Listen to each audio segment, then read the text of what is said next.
Mm, Vamos a tratar primero de hacer una, digamos, reflexión general sobre la casa común, Laudato Si, que ha sido, digamos, una de las cartas fundamentales del papado de Francisco. Recordémonos que en esta misma actividad, en el primer día, José Antonio Rosas les habló de la importancia de lo que eran las encíclicas, que son, al final de cuentas, poniendo comillas, digamos, los documentos políticos más importantes de un papado. Y en ese sentido, el Papa Francisco ha hecho varios ya, pero hay dos básicos, que el Laudato Si y el Fratelli Tutti, que han sido, digamos, como la guía que nos está dando el Papa para que los líderes católicos entendamos la necesidad de participar en la cosa pública, y de entender cuál debe ser, digamos, esa guía, dirección. Él da una serie de consejos que son los que nosotros queremos compartir y unir en función de cuáles son las realidades que está viendo el país y que está viendo el mundo. Y en ese sentido, muy rápido, en ese sentido, el Papa Francisco nos va a llevar en este Laudato Si, nos va a llevar a hablarnos de lo que está pasando. Y en ese sentido nos dice que sí, que muy bien, que la tecnología, el avance científico nos permite vivir más. Hace 60 años en Costa Rica la gente vivía probablemente 65 años lo más. Es más, si ustedes ven las pensiones, el problema de las pensiones era eso. La gente pensionada a los 60 y moría a los 65. Y la tecnología ha permitido hoy que la persona se pensione a los 61. Bueno, ahora cambiaron la ley, mujeres a los 63 y hombres a los 65, porque nos estamos muriendo a los 80 y tantos años. Y entonces Francisco nos dice, bueno, sí, está bien, se ha avanzado en eso, se ha avanzado en el Internet, se ha avanzado en la globalización, podemos viajar a cualquier parte del mundo, física o no físicamente, virtualmente, pero nos dice también que, ojo, que también hay problemas, ¿verdad?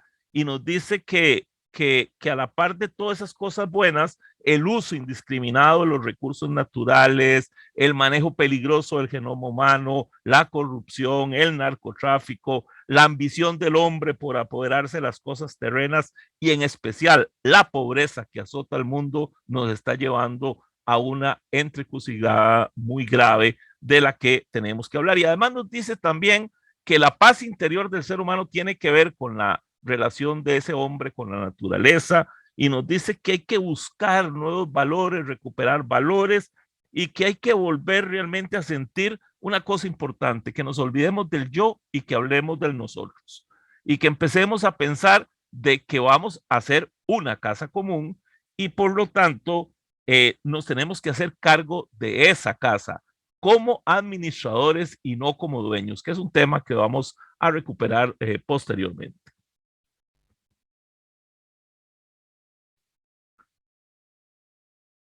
¿Qué es lo que está pasando? ¿Verdad? Y ahí un poco, Elaine, eh, eh, hablábamos de que lo que está pasando es que es tan rápido el ritmo de vida. Estamos tratando de llevarnos hacia una vida más cómoda, eficiente, pero a la par de eso lo que hemos generado es una inequidad grande. Y entonces eh, esa relación entre la fragilidad de la pobreza y la fragilidad del planeta, lo que nos está llevando a graves consecuencias de las que podemos hablar posteriormente.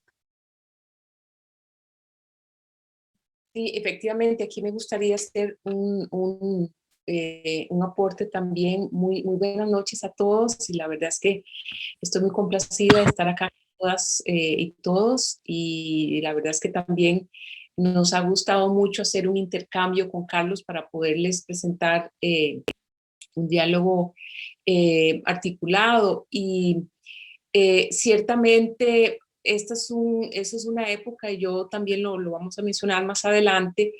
Esta es como la época de mayores contradicciones, ¿verdad? En la historia de la humanidad, porque no había, hay personas que dicen que no hay mejor tiempo, que estamos en la mejor época de la historia de la humanidad, que no hay mejor tiempo para vivir, ¿no? Pues cada persona que nace, cada niño que nace tiene Bueno, como Carlos lo decía, nosotros el promedio de la esperanza de vida a nivel mundial es de 72 años, 80 para Costa Rica. Eso nos revela absolutamente todo el progreso científico y el progreso tecnológico, pero esto se ha logrado, bueno, y hay que recordar entonces que contrario a lo que planteaba, relativamente contrario a lo que planteaba Malthus en el siglo XVIII, nosotros, los seres humanos, en el año 1900 éramos 1.600 millones, nada más.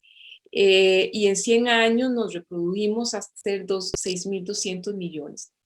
Y el avance tecnológico nos permite generar comida para todos, pero la gran paradoja es la inequidad.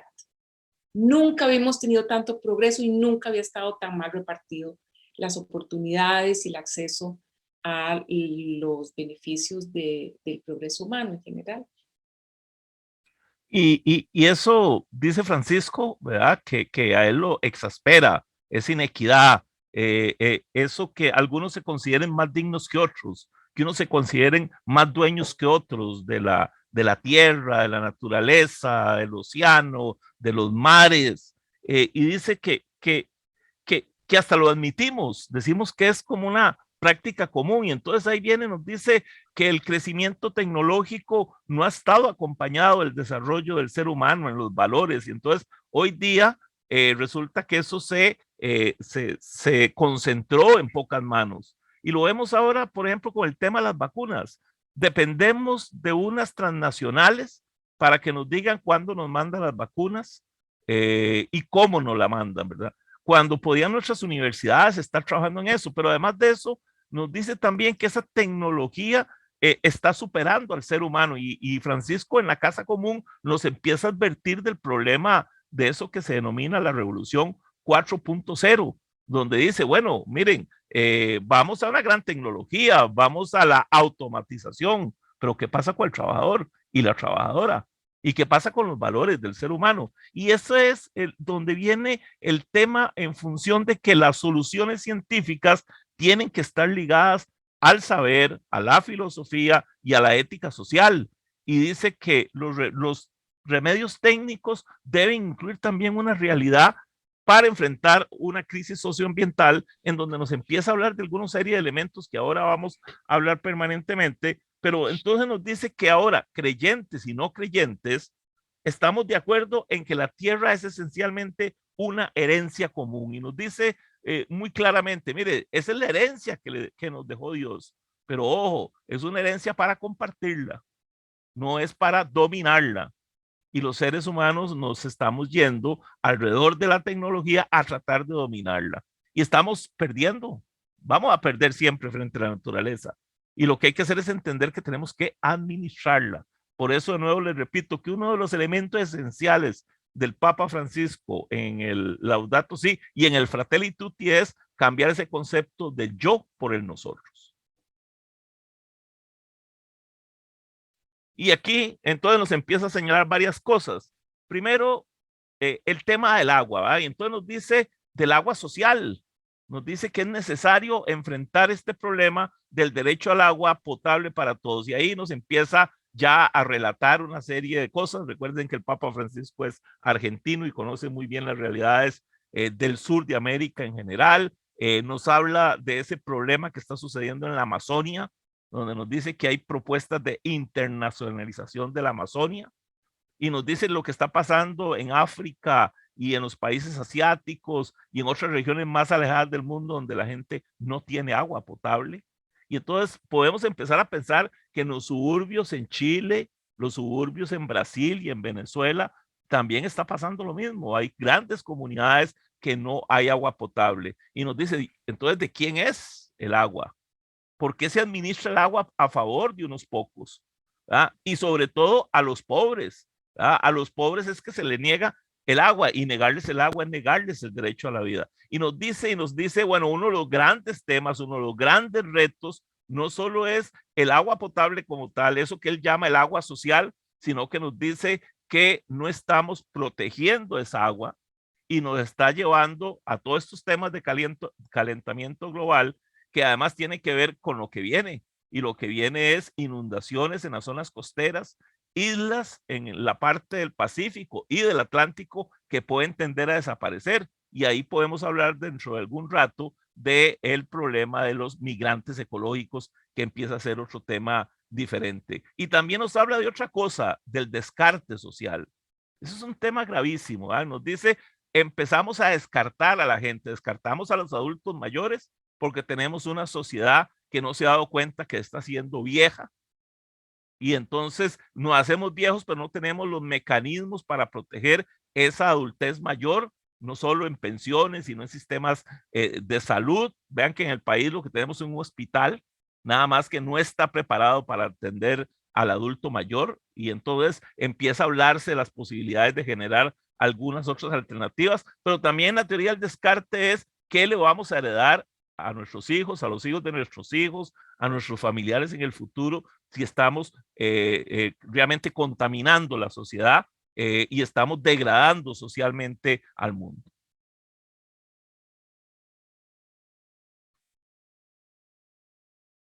Y por supuesto, bueno, lo que decíamos ahora, el mayor contacto tiene que ver con los pobres del mundo, a los que vamos a referirnos ahora. Sigamos. Y entonces, nada más resumiendo esta parte, el Papa Francisco nos dice que hay una degradación ambiental, pero a la par de eso que hay una gran degradación ética y humana que están íntimamente relacionadas. ¿Por qué? Porque cuando decimos que el 80% de la riqueza del mundo está en las manos de un 5%, lo que estamos hablando es que el 95% tiene que repartirse el 80% de la pobreza, o el 95% de la pobreza. Y entonces lo vemos en el caso costarricense, de donde la concentración de la riqueza se vuelve tremendamente grande en pocas manos, y lo que estamos viendo es una población más pobre, en donde ya tenemos más del 25% de pobreza y un 7-8% de extrema pobreza. O sea, estamos hablando que en este país, que no podemos desconocerlo, hay familias que tienen acceso probablemente a una comida diaria, que solo una persona tiene ingresos, que muchas de esas mujeres, sobre todo, que son las que lideran esas poblaciones pobres, son mujeres que están entrando en el narcomenudeo o en la trata de personas, porque la pobreza va íntimamente relacionada a la falta de acceso al ambiente. Y además de eso, cada vez que degradamos, cada vez que contaminamos, cada vez que afectamos el ambiente, los que más sufren son los pobres. Ese es como el mensaje general del Papa Francisco en relación a lo que está sucediendo en el mundo, vinculándolo también a los graves problemas de legitimidad de la democracia. Elaine, que ha estado muy metida en el mundo internacional, nos puede hablar de cómo venimos viviendo el problema de la paz y cómo estamos empezando a enfrentarlo, y además cómo la gente empieza a dudar de la efectividad de la democracia. Vean que en las encuestas, en el Latinobarómetro, que es un mecanismo, digamos, de control a través de las encuestas que hacen en toda América Latina, el 85% de la gente dice que cree en la democracia, que la democracia es el mejor sistema. Pero cuando a esa gente le preguntan sobre la institucionalidad democrática, partidos políticos, congresos, gobiernos, sistemas electorales, tribunales, procesos de justicia, etcétera, el 85% dice que no creen nada de eso. Entonces la gente está teniendo una idea teórica de la democracia, pero en la práctica no creen en la democracia porque no le está llegando, no está siendo eficiente para ellos. Y Carlos, tal vez un paréntesis también, recordar que este es un fenómeno en todo el mundo, ¿no? Y para nosotros en América Latina la verdad es que sí es un gran desafío, pero también es muy triste. Yo todavía recuerdo el año 1989, que fue el año de los 16 procesos electorales en América Latina, que le permitieron esta nuestra revolución democrática, el florecimiento de la democracia, el fin de las dictaduras militares y todo un ciclo, todo un ciclo que realmente ya se cerró, pero era un ciclo de esperanza, ¿no? De construir instituciones, de construir partidos políticos, procesos políticos electorales, bueno, democráticos, pactos sociales, y ahora más bien lo que estamos viendo, no solo en América Latina, en todo el mundo, pero en este caso, en nuestro caso es muy claro que la gente, decíamos nosotros, a veces la gente está cabreada, la gente está decepcionada, veamos, y está dispuesta a pasar límites, caso de Chile, caso de Colombia, bueno, incluso ahora estaba leyendo en Sudáfrica, ha habido hasta 300 muertos por protestas sociales, es decir, a nivel general hay un descontento, es una época como de grandes decepciones, ¿no? De la gente con respecto a la organización social que conocemos hasta ahora, ¿no? Que es la mejor, como decís que lo plantea las encuestas del Latinobarómetro. Y vean que el Papa Francisco no se queda en la teoría y hace, digamos, en sus dos documentos, yo refiero a los dos porque están muy parecidos, muy parejos, nos hace una referencia y no nos dice, bueno, los problemas son estos, pero no se queda en eso, sino que nos empieza a dar líneas de acción y nos dice por dónde cree que debemos caminar, ¿verdad? Y por dónde le está viendo que debemos caminar. Y a mí parece que esa inspiración del Papa tiene que ser entendida y compartida. Primero nos empieza a decir que la inequidad no está afectando solo a las personas o grupos de personas, sino que afecta a los países.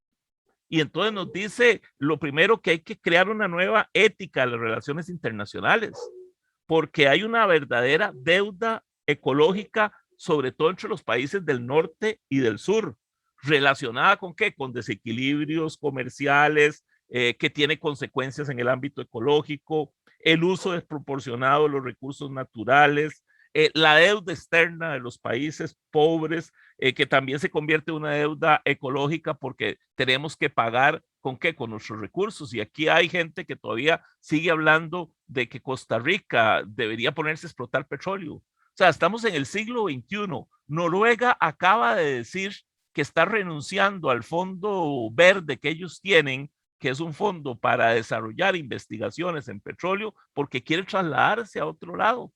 Y aquí seguimos pensando que lo que tenemos que hacer es explotar petróleo en nuestros mares y en nuestras zonas terrestres, que lo tenemos, probablemente sí lo tenemos, probablemente tenemos, y podría ayudarnos a tener recursos a corto plazo. Bueno, ¿cuál es el efecto de eso? Y entonces dice, urge acuerdos internacionales que se hagan cumplir. Y vean que es posible. Y yo ahí quiero parar en algo porque Lane ha logrado una cosa importante como costarricense, pero para el mundo. Y tenemos que reconocerlo y reconocerle a ella el esfuerzo que ella culminó, que por supuesto ha venido desarrollándose alrededor de una serie de políticas y tiene que ver con el tema de las armas atómicas y que tiene que ver con que sí se pueden hacer acuerdos, que sí se puede lograr un diálogo entre los países y conseguir puntos específicos, no a través de recetas uniformes, sino a través de programas muy concretos. Y yo quisiera pedirle a Elaine que les cuente la experiencia que recién acaba de culminar después de un largo esfuerzo de muchos años y que tiene que ver con eso. O sea, Francisco no ha hablado con Elaine, pero Elaine ha interpretado realmente lo que hay que hacer y viene en la misma onda del Papa alrededor de cómo logramos diálogos internacionales entre países ricos y países pobres para lograr cosas tan importantes como la paz y la lucha contra el cambio climático.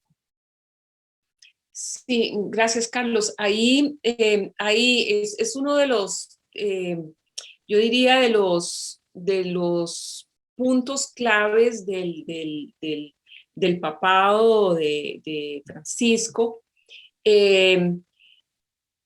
Frente a los problemas más acuciantes del mundo, él no solo ha actualizado el pensamiento de la Iglesia, sino que le ha ofrecido a la discusión internacional una contribución desde la perspectiva del humanismo cristiano en tres áreas, ¿verdad? Como ya lo mencionaste, en el tema de la casa común, del ambiente y el cambio climático, en el tema de los derechos y las relaciones de las personas, el Fratelli Tutti, y también en elaborar, en actualizar la visión, la narrativa y el posicionamiento de la Iglesia con respecto a el tema de la seguridad internacional y a la estructura de poder. Y esto no es algo pequeño, y ya voy a explicar de qué se trata. La mayoría de los países del mundo renunciamos a las armas nucleares desde el tratado, bueno, en el caso de América Latina, desde hace más de 54 años, y el resto de los países del mundo desde el año 68.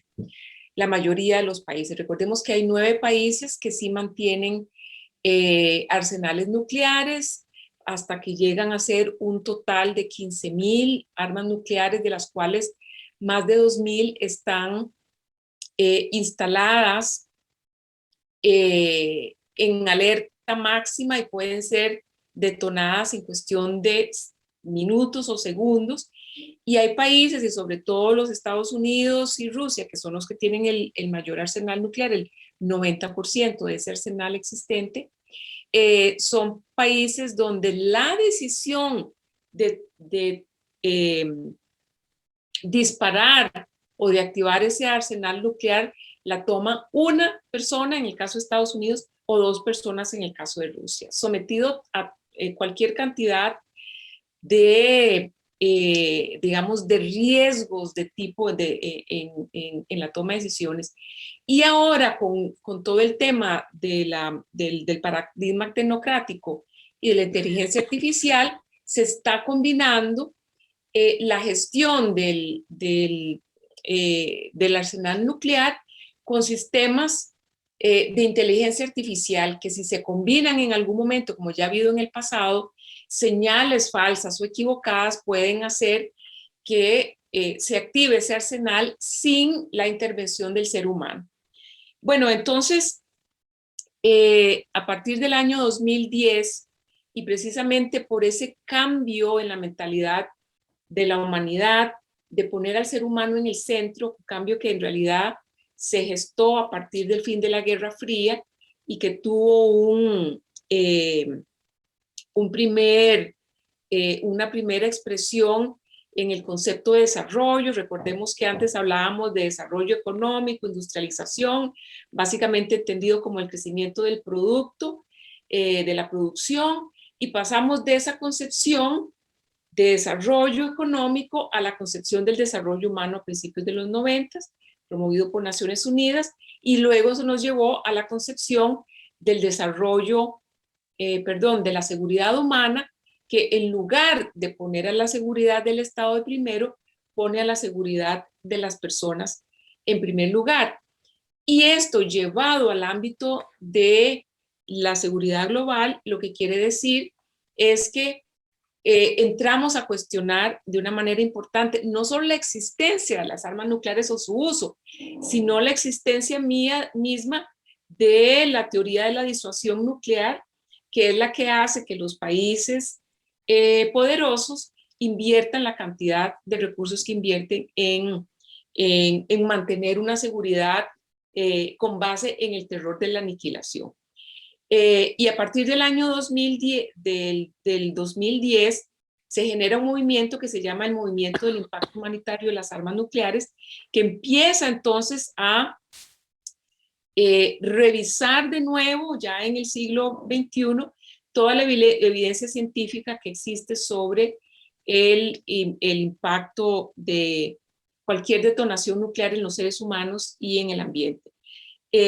Y se concluye que hay un tema pendiente de toda la historia de las Naciones Unidas, que es hacer las armas nucleares prohibidas en el derecho internacional, como están prohibidas las otras armas de destrucción masiva. Y es ahí donde se empieza el camino para hacer el tratado de prohibición. Fíjense que estamos hablando de que ese movimiento empieza en el 2010 y concluye en el 2020 con la entrada en vigencia del tratado, es decir, estamos hablando de un proceso de 10 años. ¿Cuál es el papel que juega el Vaticano y específicamente el Papa Francisco en este proceso? Esto realmente es fascinante porque antes de este periodo, el Vaticano, por supuesto, la Iglesia, por supuesto, que condenaba cualquier uso de armas nucleares, pero no condenaba la disuasión nuclear o la posesión de las armas nucleares. Y es allí donde se genera, precisamente con el liderazgo del Papa Francisco, un cambio en el posicionamiento de la Iglesia. Y la Iglesia empieza a apoyar fuertemente el proceso que llevó a la negociación del Tratado de Prohibición. Y quiero decir que este no es un tema sencillo, y no fue un tema sencillo, porque hay que recordar que el tema del desarme nuclear no es una posición universal, porque hay países, como decimos, los 9 nucleares, más otros 50 que dependen de la disuasión nuclear, los países de la OTAN, y otros países de estas alianzas militares que todavía creen en la disuasión nuclear, donde la Iglesia Católica también tiene una posición preponderante, como algunos países de Europa del Este, Polonia, en Estados Unidos. Entonces, fue un acto muy valiente del Papa Francisco asumir un posicionamiento fuerte. Recordemos que incluso él fue a Hiroshima y Nagasaki recientemente y ha tenido una posición muy fuerte y de liderazgo promoviendo el desarme nuclear. Bueno, e incluso un latinoamericano, y bueno, esto es un trabajo de América Latina, que se empezó a trabajar con el Vaticano en esta época, en esta década, y hay un diplomático mexicano muy destacado que trabajó muy de cerca con personas en diferentes partes del Vaticano y llegó cerca, ¿verdad?, de personas que tenían cercanía con el Papa Francisco y se logró entonces ese cambio.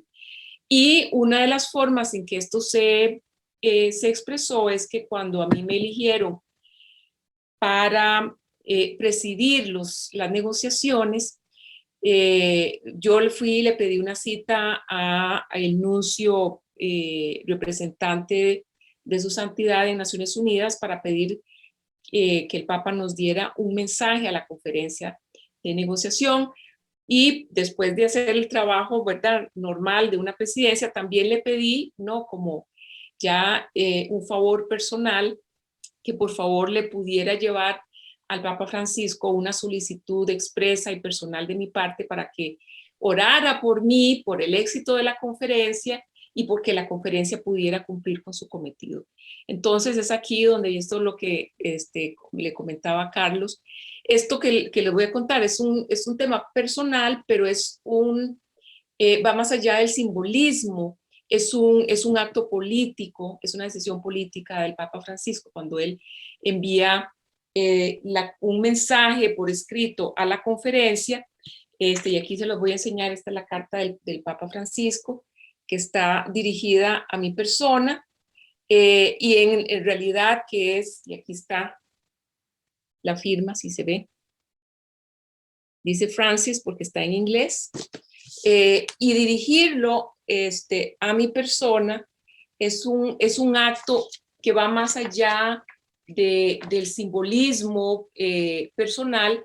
Me parece que él también estaba diciendo, yo soy latinoamericano y estoy presente cobijando, y la iglesia está cobijando a una hija de la iglesia que está haciendo y presidiendo este proceso. Entonces, por supuesto que el Vaticano tuvo un papel extraordinariamente activo, ejerciendo un liderazgo extraordinario en las negociaciones.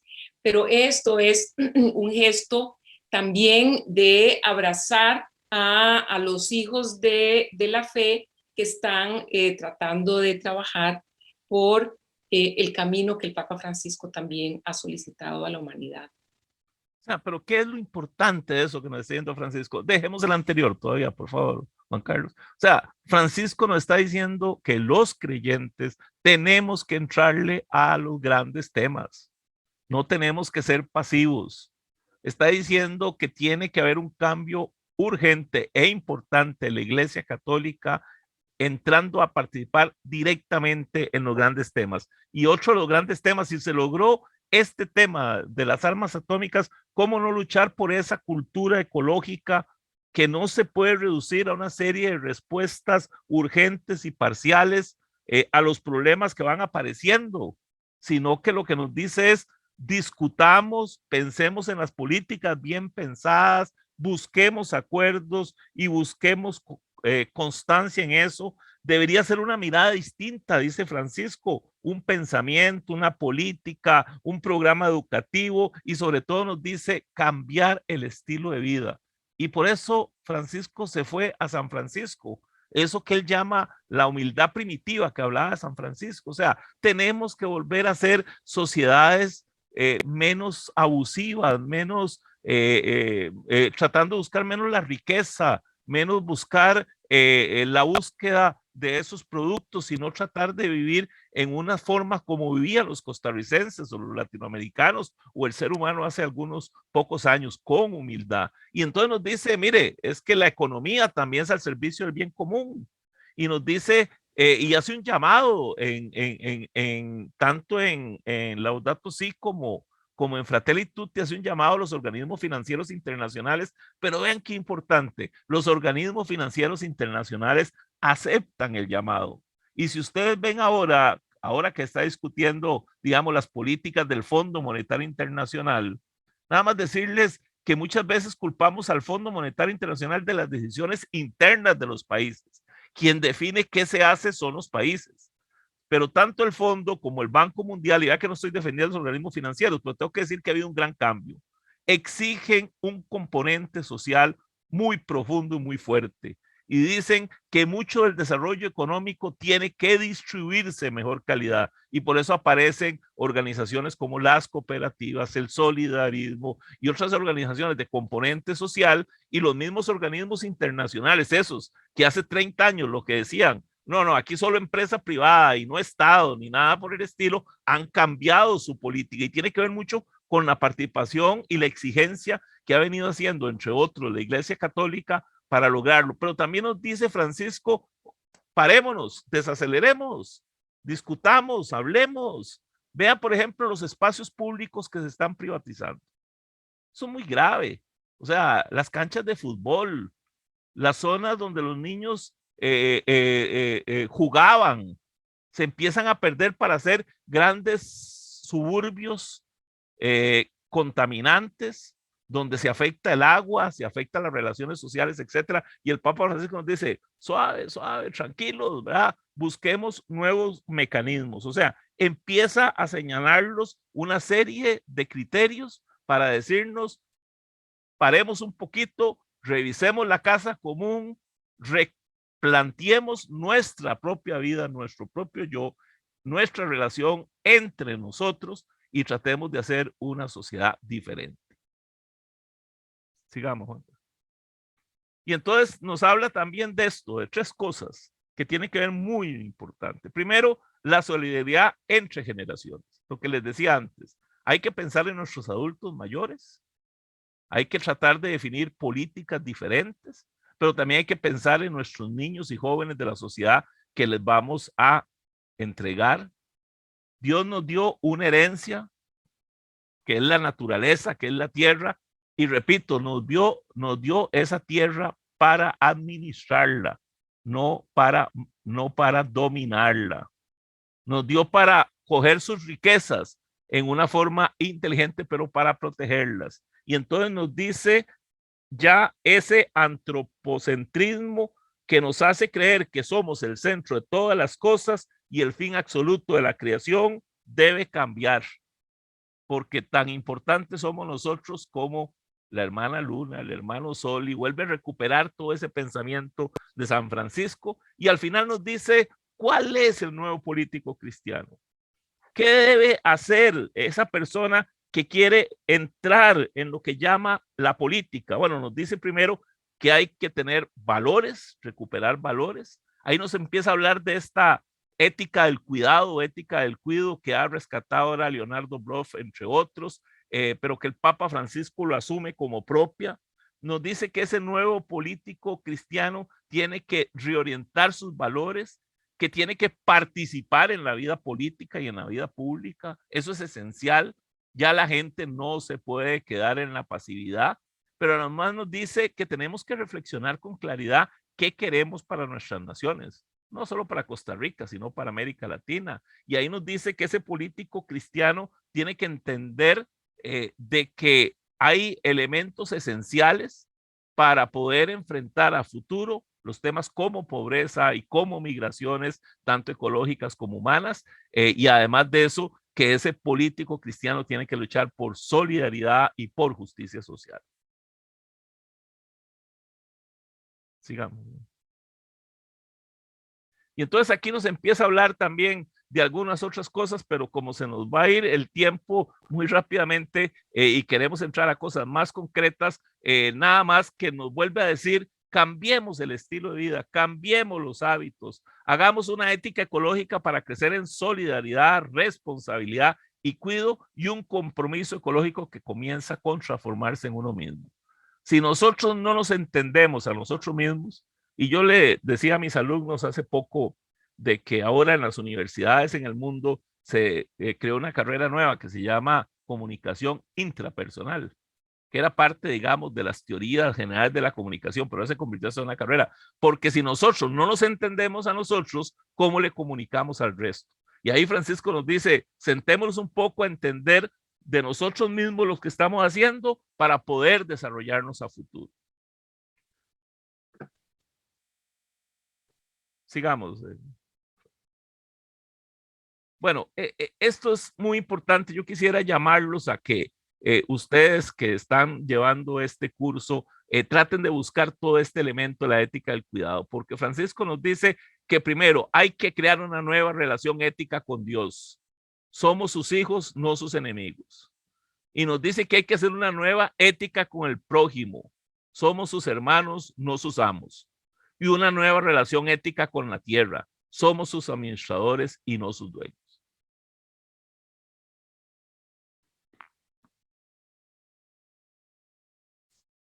Bueno, aquí antes de entrar a hacer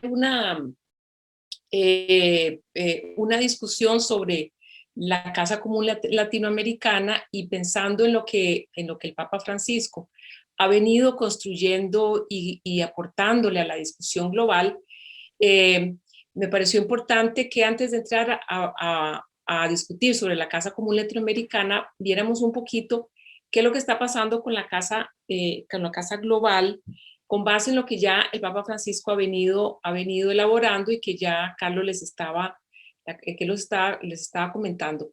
En una época de interconectividad extrema y de saturación de información, nosotros estamos permanentemente bombardeados con las noticias del día, de la semana, y nos cuesta un poco tal vez quizás ver el panorama un poco más desde la perspectiva más general de largo plazo. Por eso es que he querido que partamos de un entendimiento de 6 grandes variables que nos permiten analizar el estado general del mundo, por así decirlo.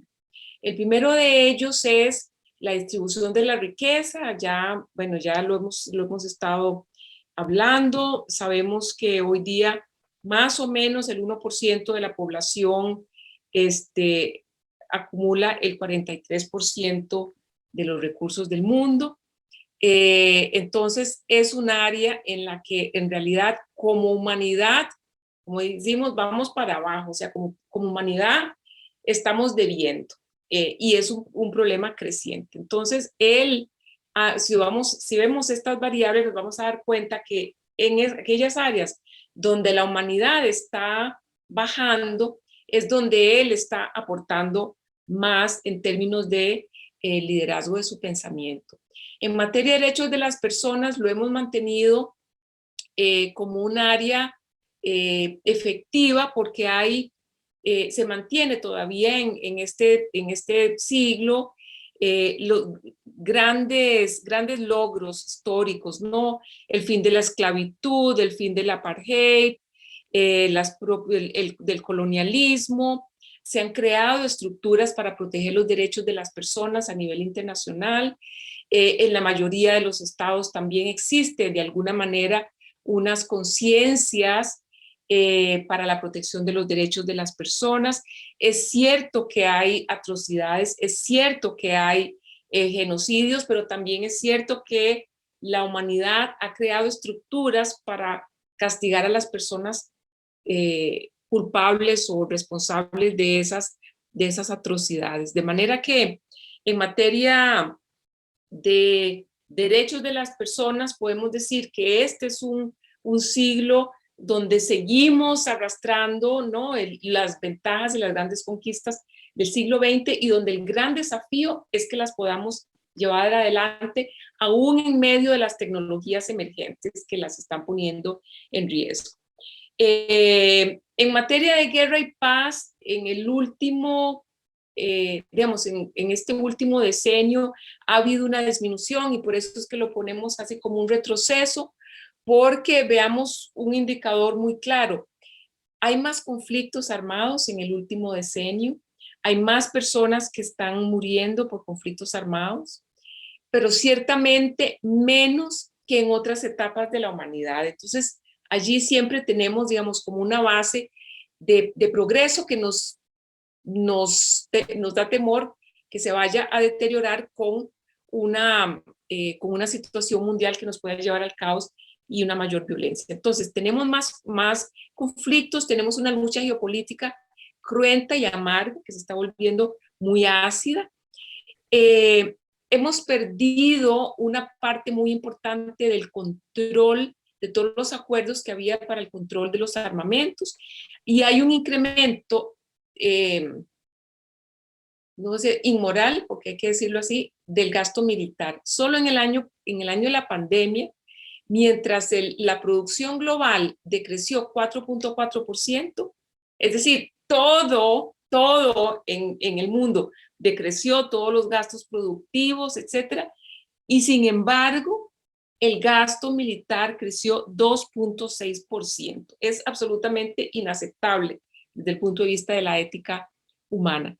Y por otro lado, estamos iniciando una nueva carrera armamentista y un nuevo posicionamiento de las potencias nucleares que están tratando de invertir, incluso en el caso de Estados Unidos, hasta $1 trillón en los próximos 20 años para modernizar todo su arsenal nuclear. De manera que en materia de guerra y paz, ¿no?,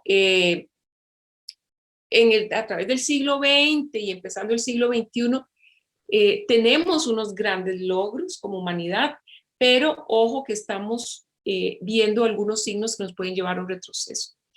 El salud de las personas es posiblemente una de las áreas más importantes de progreso de la humanidad. Ya lo hemos planteado a nivel global. La esperanza de vida es 72 años, en el caso de Costa Rica 80. En materia de salud del planeta, no tengo que extenderme mucho en esto. Ahí está el informe del panel intergubernamental sobre cambio climático, que nos está diciendo que el cambio climático se está más bien acelerando a un ritmo que ni siquiera ellos mismos habían anticipado, además de que nos hemos consumido ya una parte muy importante de la capacidad del sistema para sostener la vida humana, y hemos perdido entonces también al menos un 50% de la biodiversidad del planeta en los últimos 50 años. Es decir, mientras más estábamos creciendo, más estábamos consumiéndonos al planeta. Y también tenemos, ahora Carlos estaba hablando del tema, una línea roja en el sentido de que la cooperación internacional está sufriendo especialmente en esta época cuando más necesitamos. Nosotros todos los días nos estamos comunicando por WhatsApp, y eso es posible porque hay acuerdos globales, ¿no?, para gestionar el espacio electromagnético. No obstante, no tenemos en este momento una gran operación global que permita llevar las vacunas a todos los habitantes del planeta. Entonces, la cooperación internacional, esa promesa de la cooperación entre todos los países, esa acción conjunta para atender los problemas que no son comunes, está pasando por un problema de credibilidad en este momento y donde la mayor parte de los países lo que están haciendo es, ¿cómo es que dice este dicho? Primero mis dientes y después mis parientes. Entonces, aquí tenemos una brújula global, que es el pensamiento integral humanista que está contemplado en la Agenda 2030. Esa es como la síntesis de lo que ha aprendido la humanidad en materia de agendas de desarrollo, que es humanista, que tiene al ser humano en el centro, pero que también es integral y entiende del pensamiento sistémico que tenemos que tener en este momento de la humanidad. Y frente a esa brújula global tenemos también una luz roja porque necesitamos en este momento una acción global de mayor cooperación y remozar al multilateralismo en un momento en que está erosionado por la acción misma de los estados y por este cambio de poder, ¿no? de la unipolaridad de Estados Unidos hacia un mundo multipolar. De manera que esas son las 5, digamos, las 6 variables que quería presentarles. Tal vez. Distribución de la riqueza, salud del planeta y cooperación internacional, desafíos en rojo. Derechos de las personas y salud de las personas es un área en la que la humanidad mantiene esos grandes, digamos, avances que hemos tenido en la historia. Tal vez vale la pena, No, Eileen, sí. recordar el informe del 2015 de los Objetivos de Desarrollo del Milenio para entender que del 90 hacia acá, cuando empezó a generarse una nueva propuesta mundial, cuando ya la gente empezó a ver que algo estaba pasando y que podíamos acabar con el mundo, nos dan estos datos que aquí recogí. La cantidad de personas que viven en pobreza extrema se ha reducido más de la mitad. La cantidad de personas que vive por lo menos con más de 4 dólares diarios se ha triplicado. El porcentaje de las personas con nutrición insuficiente en las regiones en desarrollo cayó a casi la mitad. La cantidad de niños de edad en recibir enseñanza primaria que no asistió a la escuela cayó casi a la mitad. La tasa de mortalidad de los niños menores de 5 años ha disminuido. Desde el 90 la tasa de mortalidad materna ha disminuido un 45% a nivel mundial. Se han evitado más de 6,2 millones de muertes causadas por paludismo, principalmente niños menores. E infecciones del VIH disminuyeron en casi el 40%, pero todo esto no es suficiente. Y vea estos datos que también logré recoger a través de la plataforma intergubernamental científico-normativa sobre diversidad biológica, donde dice que los ecosistemas naturales se han deteriorado un 47% en relación con sus estados iniciales. El 25% de las especies en la mayoría de los grupos de animales y plantas estudiadas ya están en periodo de extinción. La integridad bioética, que es la abundancia de especies presentes en forma natural, ha disminuido en un 23%.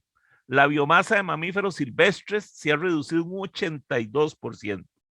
La abundancia de vertebrados ha disminuido rápidamente.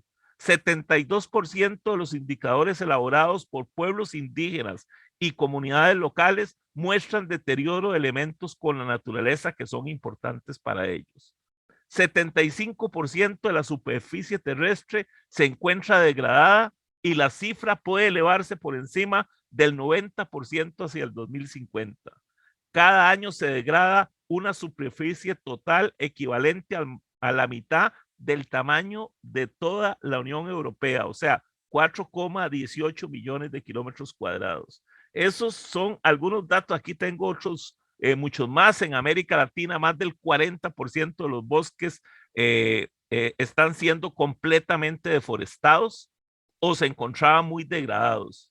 La cantidad de CO2 en América Latina y el Caribe se asoció a la agricultura, a la silvicultura y otros usos de tierra y creció en 4,6 gigatoneladas. O sea, realmente la inequidad, la distribución de la riqueza, los problemas ambientales nos hacen pensar de que hay una gran lucha por alcanzar. Y déjenme terminar con este punto.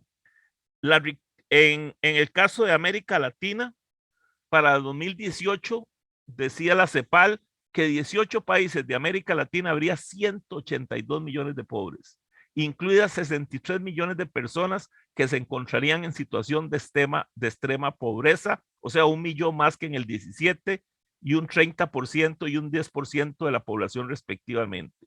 El coeficiente de Gini, pese a haber bajado de 0,5 a 0,4 en el 2017, sigue siendo el más lento de todas las regiones del mundo.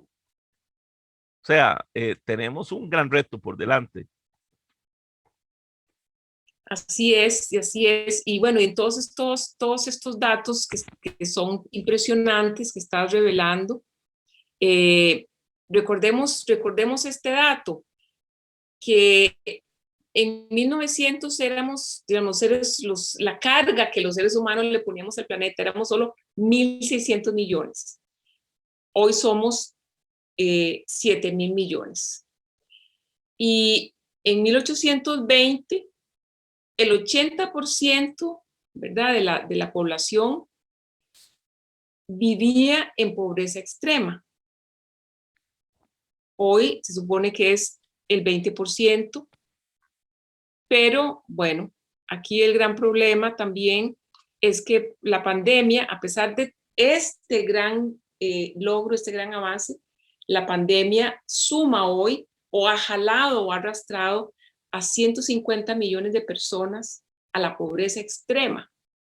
¿Cuánto tiempo nos va a tomar volver a sacar a esas personas de la pobreza extrema? Entonces aquí donde vemos también el valor de esa brújula ética, de los mensajes de su santidad, el Papa Francisco, con respecto a la paz, a la seguridad, como les mencionaba ahora, el nuevo concepto y el nuevo posicionamiento de la Iglesia con respecto al tema de la seguridad, entre otras razones, porque dice el Papa en su mensaje a la conferencia sobre armas nucleares, por dos razones, porque no es ética la lógica de la amenaza nuclear, pero tampoco es ético el gasto militar y el gasto en los arsenales nucleares cuando tenemos esta situación de inequidad en el mundo. Entonces, hay esta puesta, este nuevo posicionamiento del pensamiento de la Iglesia, habla sobre la humanidad y la necesidad, como ya lo hablaba Carlos también, de que el ser humano se posicione con respecto a la tecnología, ¿no? El control humano, por así decirlo, porque como sabemos, en realidad estamos en un momento en que pareciera que el desarrollo científico y tecnológico es un bien en sí mismo, es un fin en sí mismo, y nos somete a nosotros los seres humanos a una vorágine de permanente evolución del aparato tecnológico y tecnocrático, sin considerar si es lo que le conviene al ser humano. Todo el tema de la inteligencia artificial que ya Carlos estaba mencionando, y también el pensamiento sobre el bien común. Yo los invitaría a que puedan hacer una buena lectura de las dos encíclicas y también del mensaje de su santidad a la conferencia sobre armas nucleares y toda el posicionamiento que ha expresado el Papa Francisco sobre las armas nucleares en los últimos 3 años. Podemos ir a la siguiente. Ahora sí entramos a la Casa Común Latinoamericana. Bueno, entonces nada más para resumir cuál es el punto de partida de nuestra Casa Común. Dice el informe de desarrollo humano para América Latina, que acaba de ser presentado en el mes de junio, que América Latina está en una trampa de desarrollo, de altísima inequidad, altísimas tasas de violencia. Es decir, América Latina es la región más inequitativa y la región más violenta. Y esto va acompañado de una dinámica permanente de bajo crecimiento económico, una brutal concentración de poder, tanto político como económico, un proceso de deterioro de la democracia, que ya lo hablamos, la afectación ambiental y cambio climático, también, ya Carlos lo mencionó ahorita, pero hay aquí un tema que sí hay que destacar, que América Latina es una región libre de conflictos bélicos interestatales. Y esa es una oportunidad que nosotros tenemos que debemos aprovechar para todas estas tareas que queríamos compartir con ustedes hacia adelante, para construir una ruta para la casa común que sea basada en la ética y la esperanza. Y ahí quería pedirle a Carlos si quisiera reflexionar sobre estas grandes tareas, ¿no? Sí, sí, tal vez lo que tratamos es de interpretar en alguna medida, si el Papa no lo permite, interpretar cuáles serían un poco esas tareas. Y entonces pensamos que igual que la CEPAL, por ejemplo, que debería estar reflexionándose sobre un ingreso mínimo vital. O sea, que todas las personas tengan un ingreso mínimo vital. O sea, cuando hablamos de ese 27% de población en extrema pobreza, sobre todo dirigido por mujeres, son personas desesperanzadas. Siempre hemos dicho que a la gente no hay que darles pescado, sino enseñarles a pescar. Y es correcto, pero hay momentos como este donde la pobreza es tan grande, donde hay poco acceso a la riqueza, donde hay un gran problema de contaminación, etcétera, que hay que darles algo de esperanza y hay que redimensionar ese papel para darles esas posibilidades, por lo menos de un ingreso mínimo básico, que podría ser tema de otra, por supuesto, conferencia de cómo se puede desarrollar. Pero también estaríamos hablando de que ese impulso reformador tiene que ver con una gran reforma educativa basada en educación para el cuidado, como decíamos antes, una nueva ética con la economía basada en una mejor distribución de la riqueza y menos inequidad, reconstruir la sociedad costarricense hacia una sociedad que deje de ser adultocéntrica, patriarcal y excluyente, una nueva ética con la paz, como explicó ahora Elaine, una nueva ética con la democracia, en donde se den gobiernos transparentes, en donde se den gobiernos que luchen realmente por los más necesitados, en donde se dé una lucha contra el narcotráfico real, fuerte, valiente, una recuperación de la confianza del ser humano hacia las instituciones democráticas.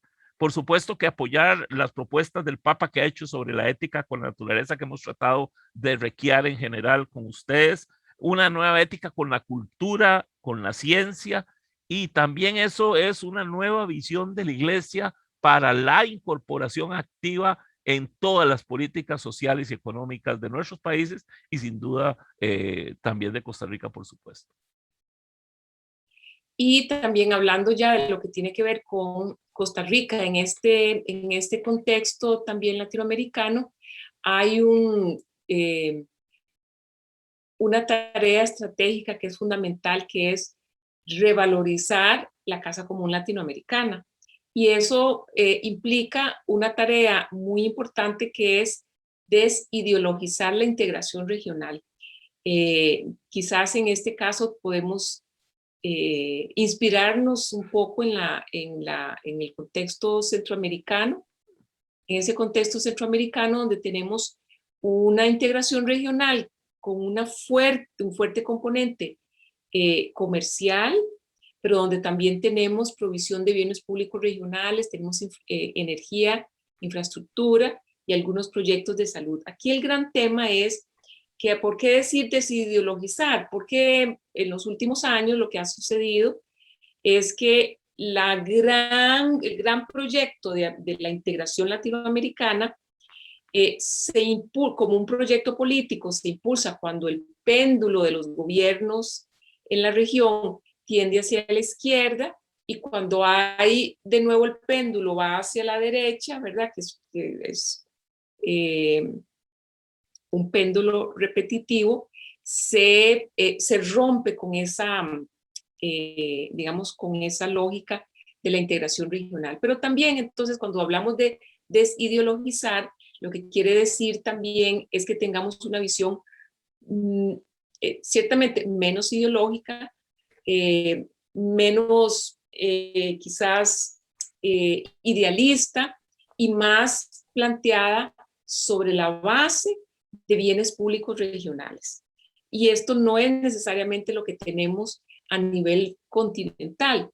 Cada esquema, cada subregión, el Caribe, Centroamérica, Comunidad Andina, la zona andina, el Mercosur, tienen esquemas de integración regional que son mayoritariamente exitosos y concretos, pero cuando ya hablamos de traer junto a todos los países de América Latina y el Caribe, nos ha ganado un poco más la parte quizás aspiracional, política, un poco más retórica, y hay que retomar entonces esa desideologización partiendo de una base un poquito más concreta, y revalorizar la cooperación intrarregional para generar todos estos,